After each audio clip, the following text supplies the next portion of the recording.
If you think the revolution was won only on battlefields, wait until you hear what happened in the spring of 1777, when everything Washington had fought for nearly collapsed in a single chaotic week.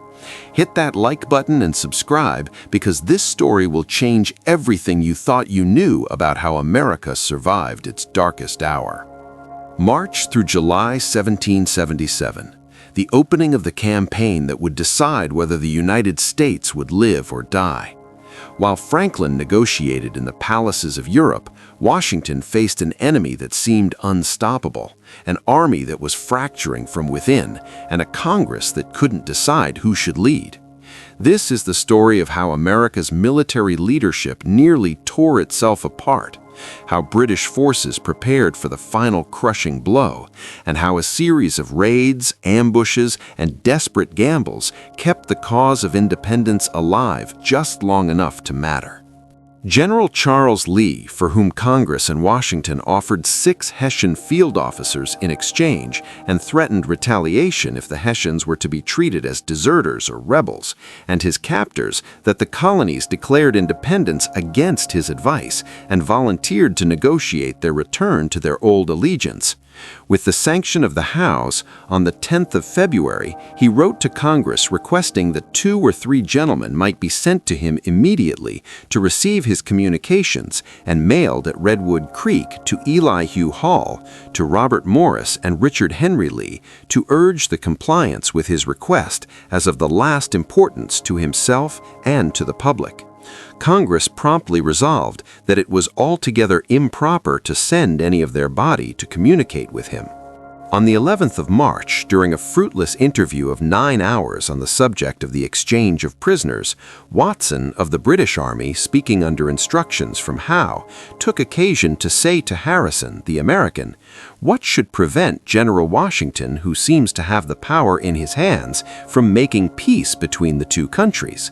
Harrison replied, "The commissioners have no other powers than what they derive under the Act of Parliament by which they are appointed." "Oh," rejoined Watson, "the minister has said in the House of Commons he is willing to place the Americans as they were in 1763. Suppose Washington should propose this, renouncing independence, which would be your ruin." "Why do you refuse to treat with Congress?" asked Harrison. "Because," answered Walcott, "it is unknown as a body in both countries, but it would be worth Washington's while to try to restore peace." Without hesitation, Harrison set aside the overture. 8 days after this rebuff, Lee once more conjured Congress to send 2 or 3 gentlemen to converse with him on subjects of great importance, not only to himself, but to the community he so sincerely loved. On the 29th, Congress, still thinking it improper to comply with any of their members to confer with General Lee, the vote fell upon the day on which Lee presented to the British commanders a plan to reducing the Americans, saying, "I think myself bound in conscience to furnish all the lights I can to Lord and General Howe." To Washington he wrote in terms of affection and asked commiseration for one whom Congress had wronged. Just at this time, Sir Joseph Yorke, who understood Lee well, assured the British ministry that his capture was to be regretted, for that it was impossible but it would puzzle everything meddled in, that he was the worst present the Americans could receive. As a natural consequence, leave was given by the king for his exchange, and he was received through British officers 1,100 guineas. With the Howes were aiming at reconciliation by an amnesty, Germain gave them this new instruction. At the expiration of the period limited to submitting proclamation, it will be incumbent upon you to use the powers with which you are entrusted in such a manner that those persons who shall have shown themselves undeserving of the royal mercy may not escape the punishment that is due to their crimes, and which it will be expedient to inflict for the sake of example to futurity. General Howe was not sanguinary, though from his indolence and neglect, prisoners cruelly were inflicted by his subordinates. Lord Howe had accepted office for real goodwill to America and England, and on the 25th of March, the brothers answered, "Are we required to withhold His Majesty's general pardon, even though the withholding of such general pardon should prevent a speedy termination of the war?" Howe had requested a reinforcement of 15,000 men in order to finish the war in 1 year. For the conquest of a region which Germain, conforming his judgment to the letters of Washington, pronounced to be almost entirely moderate, but talebearers, or as he called them, of persons well informed on the spot, professed to think that such an acquisition ought not to be complied with. Promising but 4,000 Germans with upper command to be stationed, he insisted that Howe would have an army of very nearly 35,000 rank and file, so that it would still be equal to his wishes. The disingenuous statement foreshadowed to cast upon him all blame for any untoward events in the next campaign. It was an enormous fault of the British government to require the main body of the reinforcements destined for the army of General Howe to traverse more than 200 leagues of a region replete with difficulties and almost desert. The scheme originated with Carleton, the governor of Quebec, who, as he outranked Howe, nursed the ambition of leading 10,000 men victoriously into the United States, and on this arrival assuming the supreme direction of the war. The project appeared magnificent to the cabinet at London and was pressed in through the factitious promises of Burgoyne. General Howe, justly indignant, took counsel with his brother and on the 2nd of April dispatched to the secretary the final revision of his plan for the general war. The offensive army will be too weak for rapid success. The campaign will not commence so soon as your lordship may expect. Restricted by the want of forces, my hopes of terminating the war this year are vanished.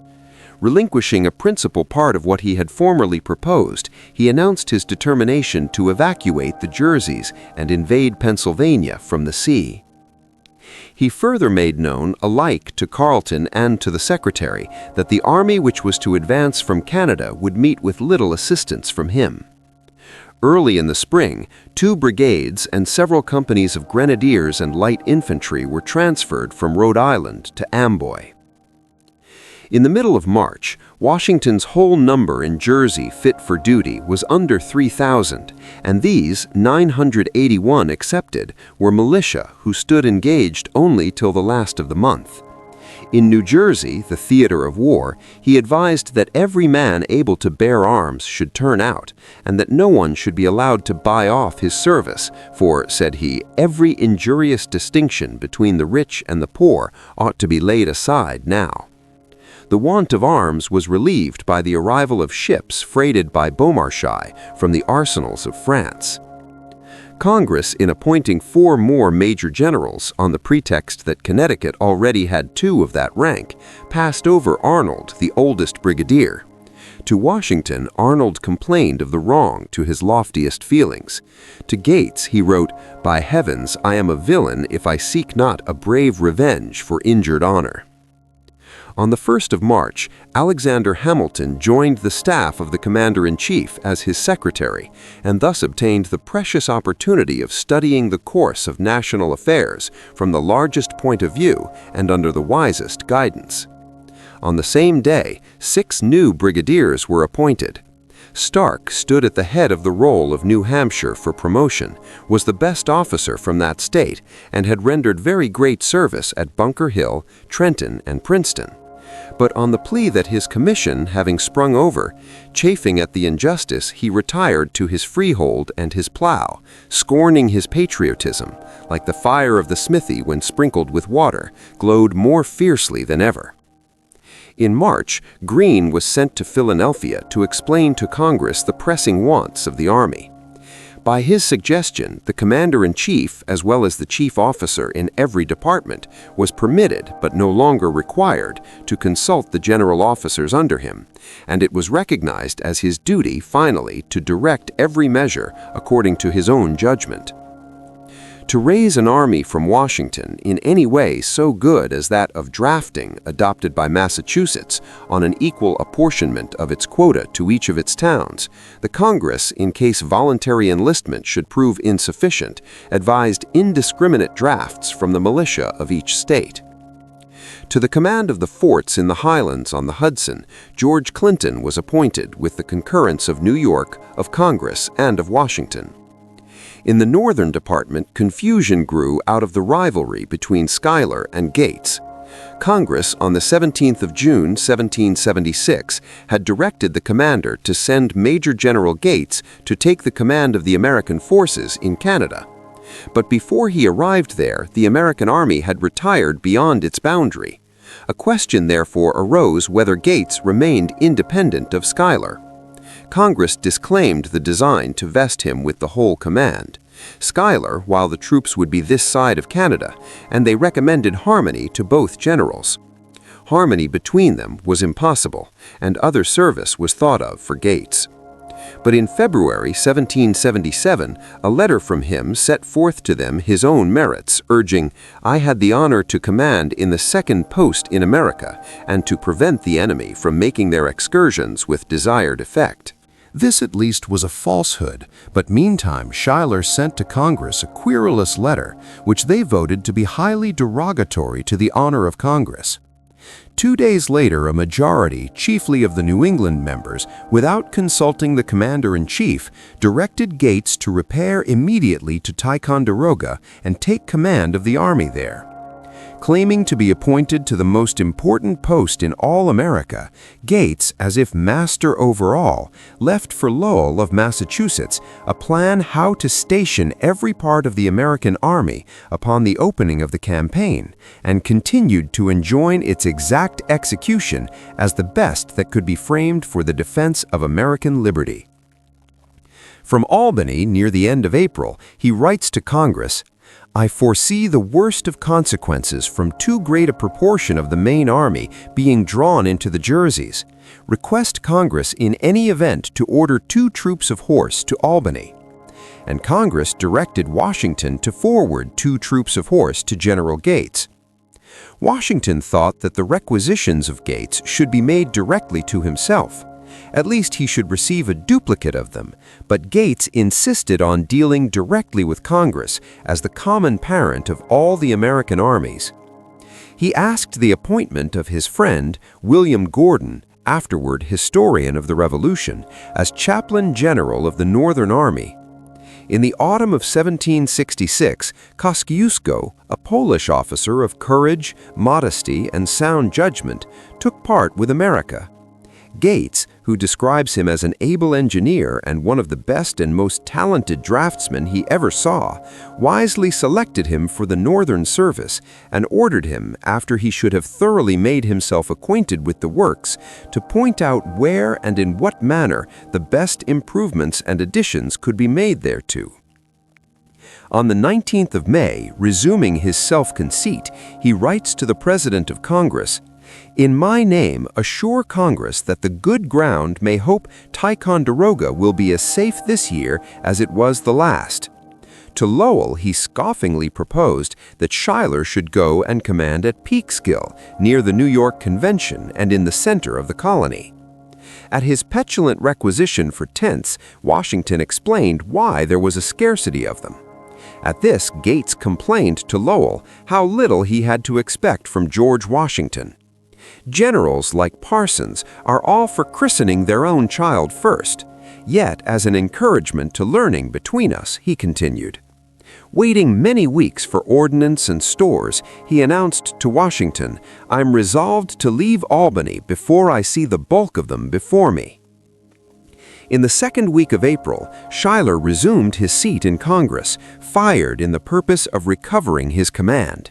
By his authority, George Clinton, in a letter to the New York delegation, set forth that Schuyler himself, while in the chief command with Gates as his junior, claimed to have made Ticonderoga nearly impregnable and was willing to assume all responsibility for its future safety, and therefore should be restored to his command, yet with Gates serving as in the preceding year. Schuyler announced to Washington his intention to resign his commission, and Washington interposed no dismissions. Yet on the 22nd of May, in the unhappiest hour for Schuyler, in the moment of greatest goodwill for Gates, Congress, after a debate of 4 days, by an accidental majority of one state, according to President, the command at Albany, Ticonderoga, Fort Stanwix, and their dependencies. The only noteworthy military events of the early year were attacks upon the magazines of the two parties. The stores of the American Army deposited at Peekskill were destroyed. On the 23rd of April, a detached corps of 1,800 men and a small number of dragoons, under the command of Tryon, now a major general of provincials, sailed from New York under convoy to destroy an American magazine at Danbury, Connecticut. About 3 hours after noon on Saturday the 26th, they reached Danbury, scattered the guard, which was composed of but 50 Continentals and a few militia, and made a brief stay in burning the village. All night long they were busy in burning the village. The people rising in arms, the marauding party, though they returned by a different route, were laywayed and forced to flee as from Concord in 1775. By quick march, Arnold and Silliman confronted them on Sunday at Ridgefield with 400 men. Wooster hung on their rear with 200 more, and cheering his troops on, was wounded, fell at their head, and was mortally wounded, yet not till he had taken 20 or more prisoners. Arnold, throwing up a barrier across the road, sustained a sharp action till his position was turned. His horse being killed under him, a soldier, seeing him alone and entangled, was advancing upon him with fixed bayonet, when Arnold, drawing a pistol, shot his assailant and retired unhurt. At the wane of the day, the British troops, in an oblong square, lay on their arms till morning. At daybreak on Monday, they resumed their march, and escaped danger only by forcing the Saugatuck, a mile above its mouth, to embark and running at full speed to the high hill of Campo, within half a mile of their convoy at Norwalk. Before night, the English set sail, having lost about 200 men. The Americans lost not half so many. Congress, who at Washington's instance had elected Arnold a major general, voted him a horse expensively caparisoned as a token of their approbation of his gallant conduct. To Wooster they voted a monument. Return Meigs of Connecticut, learning through General Parsons that the British were lading transports at Sag Harbor on the east side of Long Island with hay and great quantities of forage, with 200 Continentals in whaleboats, crossed the Sound from Sackham's Head on the 23rd of May. From the north beach of the island they carried their boats on their backs over the sandy neck of a narrow bay on the lee, and landed after midnight within 4 miles of Sag Harbor. To that place they advanced before daybreak in silence and order, burned 1 vessel of 6 or 8 guns and 10 loaded transports, destroyed the stores that lay at the wharf, killed 5 or 6 of the British, and captured all the rest but 4. On their return, they reached Guilford with 90 prisoners at 2 in the afternoon, having traversed by land and water 90 miles in 25 hours. Congress voted Meigs a sword, and Washington promoted Sergeant Jennings for merit in the expedition. In May, Howe received letters written after the news of the disasters at Trenton and Princeton had reached England. Germain, whose grievous disappointment made more and more vehement, expressed extreme mortification that the brilliancy of Howe's successes had been tarnished, adding, "They who insolently refuse to accept the mercy of their sovereign cannot expect clemency. I fear you and Lord Howe may adopt such modes of carrying on the war that the rebels, through a lively experience of losses and sufferings, may be brought as soon as possible to a proper sense of their duty." The Secretary added the King's opinion that in conjunction with the fleet, a warm diversion should be made upon the coasts of the Massachusetts Bay and New Hampshire, and their ports be occupied or destroyed. The Admiral would not hearken to the hint to burn Boston and other seaside towns of New England, and the General made answer that it was not consistent with other operations. Notwithstanding Germain's minute directions, addressed through him to the Indian agent on the employment of savages against the frontiers of the United States, he never preferred the red children of the great king to deeds of blood. On the 28th of May, Washington removed his quarters from Morristown to the heights of Middlebrook. Of his army, which was composed of no more than 7,500 men, he retained about 6,000 in his well-chosen mountain camp, of which the front was protected by the Raritan, then too deep to be forded, and the right, where the ground was not good, by 2 strong redoubts. The left was by nature difficult to access. Here, at a distance of about 9 miles from Brunswick, he kept watch of his enemy. General Howe had reached the purpose of opening the campaign. 2 more British regiments were ordered from Rhode Island. Horses, tents, stores, reinforcements arrived from England, and as the 12th of June, 17,000 men with boats and pontoons for crossing the Delaware were assembled at or in the vicinity of Amboy. The veterans and the British agreed that they had never seen such a body of men. It was Howe's purpose by a swift march to cut off the division under Sullivan, which was stationed at Princeton, but the troops ordered for that service arrived 5 hours too late. Sullivan had retired by the Delaware and was not pursued. Howe next occupied a fine country for a battlefield near the American encampment. During this period of Washington's army, at night slept on their arms. In the morning, they were arrayed for battle, but Howe dared not venture an attack, and only threw up fortifications which he was soon to abandon. Men in and around Congress fretted at Washington's caution. One American officer wrote, "We must fight or forfeit our honor." Samuel Adams was not over well pleased. The army was called the Fabian Army of America. To reproaches, Washington answered, "As I have one great object in view, I shall steadily pursue the means which, in my judgment, lead to the accomplishment of it." And he continued to baffle and soon tired out an enemy of much more than twice his numbers. On the evening of the 20th, the army at Middlebrook learned that the whole British force in New Jersey was returning to Amboy, and the surrounding country as far as Brunswick rang with their shouts and salvos. On the morning of the 22nd, the Anspach and Hessian Jagers, who formed the rear of Heister's division, were most cut up by the body of Continental men. When more than half the column of Cornwallis had passed Piscataway, his patrols on the left were fiercely set upon by Morgan's riflemen, and his rear attacked by them, and, though Howe put himself at the head of the 2 nearest regiments to meet the attack, for a half hour continued the fight within the distance of 40 yards, and did not retire till he ordered up heavy artillery and scoured the woods with grape shot. Having taken the advice of his general officers, Washington on the 24th came down the hill with the main body of his army as far as Quibbletown and advanced Lord Stirling's division with some other troops to Mattachin, with orders in no event to bring on a general engagement. Stirling, who was a brave man but no tactician, saw fit to await an attack.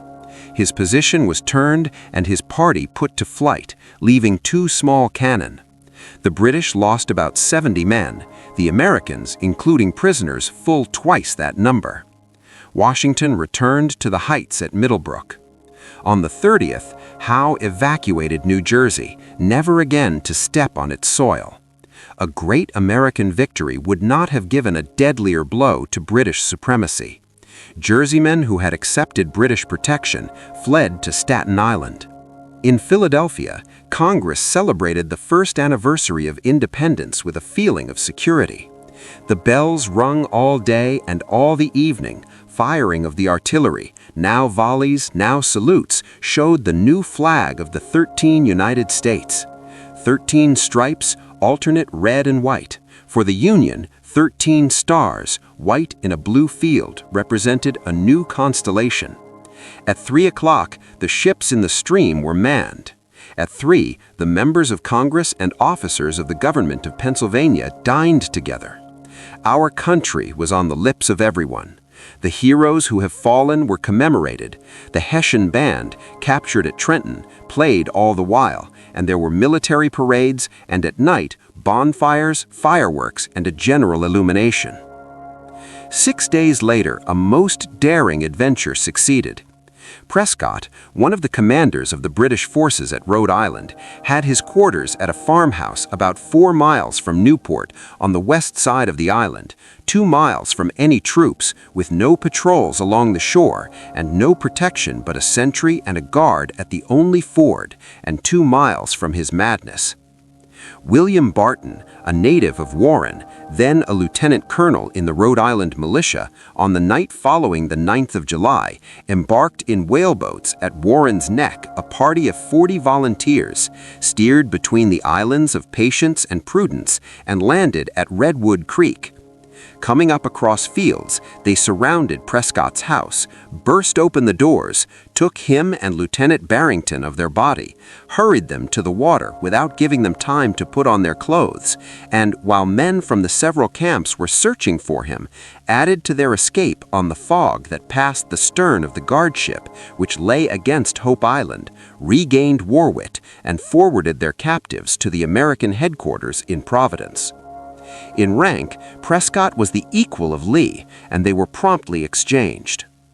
If this chaotic, brilliant, desperate opening to the 1777 campaign left you on the edge of your seat, don't forget to hit that like button and subscribe for more incredible, untold stories from the American Revolution. Thanks for watching.